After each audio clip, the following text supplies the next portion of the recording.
स्वागत है आपका इस नए एक्सप्लेनर में।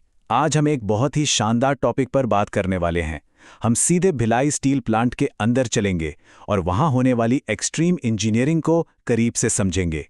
एक ऐसा प्रोसेस जहां कोयले को सचमुच आग की भयंकर परीक्षा यानी ट्रायल बाय फायर से गुजारा जाता है ताकि उसे कोक में बदला जा सके। एक्साइटिंग है ना? तो चलिए शुरू करते हैं।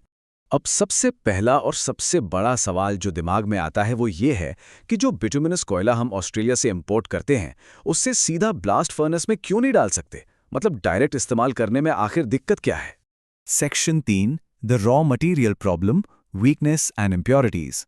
चलिए समझते हैं कि कच्चे कोयले में ऐसी कौन सी बुनियादी कमियां और अशुद्धियां होती हैं जिसकी वजह से हमें इस पूरी इंजीनियरिंग की जरूरत पड़ती है। तो असल बात यह है कि कच्चा कोयला स्टील बनाने के हिसाब से ना अंदर से काफी कमजोर होता है। ब्लास्ट फर्नेस के अंदर भारी भरकम मटेरियल का जो पूरा पहाड़ होता है, कच्चा कोयला उसका वजन बिल्कुल नहीं सह सकता।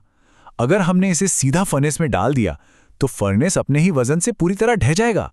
सोचिए, इसके अलावा इस कोयले में बहुत सारी नमी, राख और काफी सारा वोलेटाइल मैटर होता है और एक अच्छी क्वालिटी का स्टील बनाने के लिए इन सारी अशुद्धियों का हटना बहुत बहुत जरूरी है।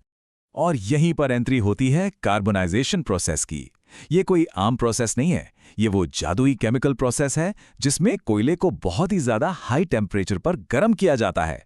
लेकिन एक कैच है, ये सब हवा की बिल्कुल गैर मौजूदगी में होता है, मतलब वहां ऑक्सीजन नहीं होती।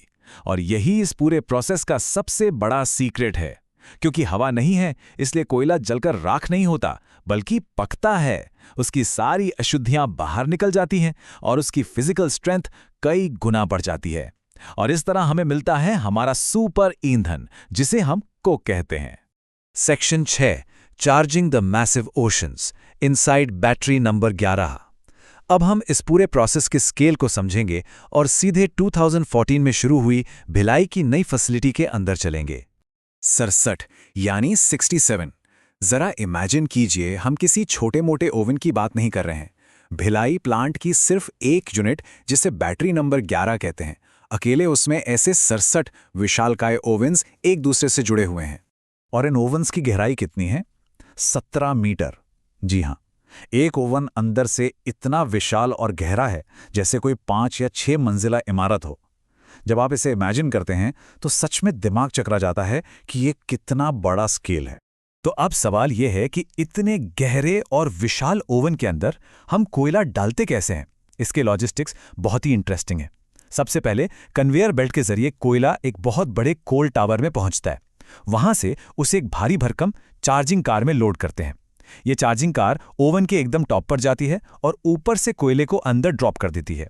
कोयला अंदर गिरने के बाद एक खास लेवलर आर्म अंदर जाता है और उस सारे मटेरियल को बिल्कुल फ्लैट यानी समतल कर देता है।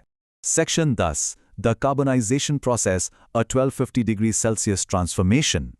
कोयला अंदर जा चुका है और अब शुरू होता है असली खेल, जहां भयंकर तापमान में इसका रूप बदलता है।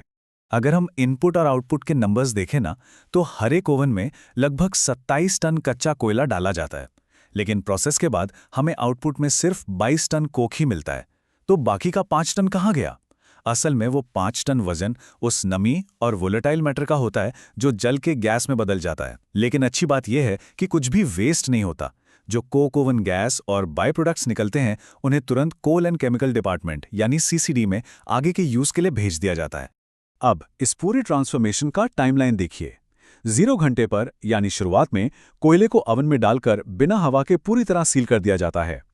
इसके बाद अवन के अंदर लगे 32 ऑल्टरनेट बर्नर स्टार्ट होते हैं। ये मिक्स गैस का इस्तेमाल करते हैं और देखते ही देखते ओवन का टेम्परेचर एक भयंकर 1250 डिग्री सेल्सियस तक पहुंचा देते हैं। लिटरली आग की भट्ठी। इस एक्सट्रीम टेम्परेचर में करीब 16 से 18 घंटे तक कोयला पकता है और तब जाकर बेकिंग पूरी होती है और फाइनली हमारा कोयला कोक में कन्वर्ट हो जाता है। Section 13 pushing and dry quenching, the critical cool down. Baking के बाद अब वक्त है इस उबलते हुए लाल दहकते मटेरियल को बाहर निकालने और ठंडा करने का। ये जो बाहर निकालने का प्रोसेस है ना, ये देखने में बहुत ही वायलेंट और रोंगटे खड़े कर देने वाला होता है। एक विशाल पुशर कार होती है, उसका ऑपरेटर एक बड़े से आर्म का इस्तेमाल करके इस 1250 डिग्री वाले लाल दहकते कोक को जोरदार धक्का देकर ओवन के दूसरी तरफ निकालता है और दूसरी तरफ एकदम सही जगह पर एक बकेट कार इंतजार कर रही होती है।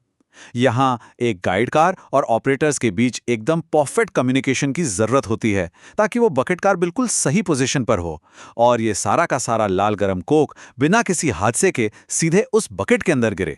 अब हमारे पास बकेट में एकदम दहकता हुआ लाल कोक है।